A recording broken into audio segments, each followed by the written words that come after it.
যে কোনোদিন যদি আল্লাহ রহমতে বাংলাদেশের মানুষের সমর্থনে আমাদের পক্ষে যদি সম্ভব হয় দেশের জন্য কাজ করার অতীতের মতন, দেশের মানুষের জন্য কাজ করার অতীতের মতন, তাহলে আগামী দিনে আমি একটি কাজ করতে চাই এই বাংলাদেশের মানুষের জন্য। বিশেষ করে গ্রাম থেকে শুরু করব এই কাজটি। ধীরে ধীরে হয়তো শহর পর্যায়ে যাব আমরা, কিন্তু যেহেতু বাংলাদেশের অধিকাংশ মানুষ বসবাস করেন বাংলাদেশের গ্রামগুলোতে, জেলা পর্যায়ে, উপজেলা বা থানা পর্যায়ে, গ্রাম পর্যায়ে, সেই জন্য তাদের কাছে এই পরিকল্পনা বা কাজটি আমি নিয়ে যেতে চাই। কি সেই আমার পরিকল্পনা? আমার পরিকল্পনাটি হচ্ছে প্রত্যেকটি পরিবারের জন্য, মানুষ নয়, পরিবার হিসাবে আমরা বাংলাদেশে কতগুলো পরিবার আছে সেই পরিবারগুলোকে আমরা নির্দিষ্ট করব এবং প্রতি পরিবারকে আমরা রাষ্ট্রের পক্ষ থেকে একটি ফ্যামিলি কার্ড দিব। কি কার্ড? ফ্যামিলি কার্ড দিব। এখন জিজ্ঞেস করতে পারেন এই ফ্যামিলি কার্ডটি কি? এই ফ্যামিলি কার্ডটি হবে সেই পরিবারের মায়ের নামে বা সেই পরিবারের যে গৃহিণী থাকবেন তার নামে এই ফ্যামিলি কার্ডটি হবে। রাষ্ট্রের পক্ষ থেকে আমরা গ্রাম থেকে শুরু করে থানা জেলা পর্যায় পর্যন্ত আমরা প্রত্যেকটি পরিবারকে চেষ্টা করব একটি পরিবারের মাসিক যে প্রয়োজনীয় খাদ্যদ্রব্য যেগুলো প্রয়োজন তার মধ্যে কিছু সংখ্যক খাদ্যদ্রব্যের একটি নির্দিষ্ট পরিমাণ সহযোগিতা করার জন্য, যাতে করে প্রত্যেকটি পরিবারের উপরে যাতে করে প্রত্যেকটি পরিবার মাস শেষে রাষ্ট্রের এই সহযোগিতা পেলে কিছুটা হলেও তাদের স্বস্তি বোধ হয়, কিছুটা হলেও তারা নিজেদের নিজেদের যে সেভিংস, নিজেদের যে সঞ্চয়, সেটির পরিমাণ বৃদ্ধি করতে সক্ষম হয়। এবং তার ফলে এই সহযোগিতাটা যদি আমরা কয়েক বছর ধরে চালু রাখতে পারি, তাহলে আমি বিশ্বাস করি বাংলাদেশের গ্রামের পরিবারগুলো, গ্রামের মানুষগুলো সচ্ছলতার একটি পর্যায়ে উঠে আসতে সক্ষম হবেন।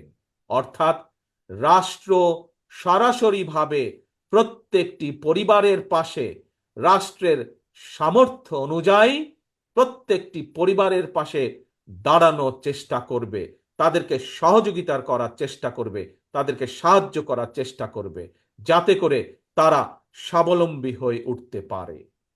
প্রিয় সহকর্মীবৃন্দ, দেশ এবং জাতির ব্যাপারে, দেশ এবং জাতিকে নিয়ে একজন রাজনৈতিক কর্মী হিসাবে আমার আরো কিছু পরিকল্পনা আছে, যেই পরিকল্পনাগুলো পর্যায়ক্রমিকভাবে আমি আপনাদের সামনে ধীরে ধীরে তুলে ধরব। আজ একটি পরিকল্পনার কথা আপনাদের সামনে তুলে ধরলাম, ফ্যামিলি কার্ড। এবং এই কার্ডের, আমি আগেই বলেছি, এই কার্ডটি কার নামে হবে? এই কার্ডটি সেই পরিবারের গৃহিণী, চারজনের একটি পরিবার, রাষ্ট্রের পক্ষ থেকে সহযোগিতা প্রদান করা হবে এবং এই ফ্যামিলি কার্ডটি হবে সেই পরিবারের মা বা সেই পরিবারের যে গৃহিণী থাকবেন তার নামে, যাতে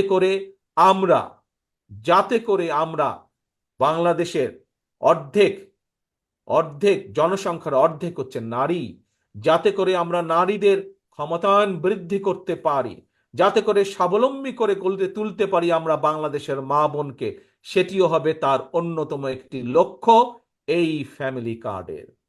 প্রিয় ভাই বোনেরা, আপনাদের সামনে আজ আমি যেই কথাগুলো তুলে ধরলাম, যেই কথাগুলো আপনাদের সামনে আমি বললাম, তার লক্ষ্য এবং উদ্দেশ্য একটি। কি সেই লক্ষ্য এবং উদ্দেশ্য? বাংলাদেশকে সামনে নিয়ে যাওয়া। আমরা বাংলাদেশের মানুষকে স্বাবলম্বীভাবে গড়ে তুলতে চাই অর্থনৈতিকভাবে। আমরা বাংলাদেশের মানুষের রাজনৈতিক অধিকারকে প্রতিষ্ঠিত করতে চাই এবং এটিই হচ্ছে আমাদের লক্ষ্য, এটিই হচ্ছে আমাদের উদ্দেশ্য। কিন্তু এই লক্ষ্য এবং উদ্দেশ্যকে বাধাগ্রস্ত করার জন্য স্বৈরাচারের দোসররা এখনো তাদের ষড়যন্ত্রকে অব্যাহত রেখেছে। প্রিয় ভাই বোনেরা, আজ যেই শহীদদেরকে আমরা সম্মান দিয়েছি এখানে, সেই শহীদদের আত্মত্যাগকে যদি মূল্যায়ন করতে হয়, আজ যেই পঙ্গু ভাই বোনদের বা ক্ষতিগ্রস্ত আমাদের সহকর্মী ভাই বোনদেরকে যে আমরা যেই সম্মান দিয়েছি, তাদের সেই সম্মানকে যদি মূল্যায়ন করতে হয়, তাদের আত্মত্যাগকে যদি মূল্যায়ন করতে হয়, তাহলে আজ দল মত নির্বিশেষে আমাদের সকলকে ঐক্যবদ্ধ থাকতে হবে। ঐক্যবদ্ধ থাকতে হবে আমাদেরকে এই দেশের স্বার্থে, দেশের মানুষের স্বার্থে ঐক্যবদ্ধ থাকতে হবে।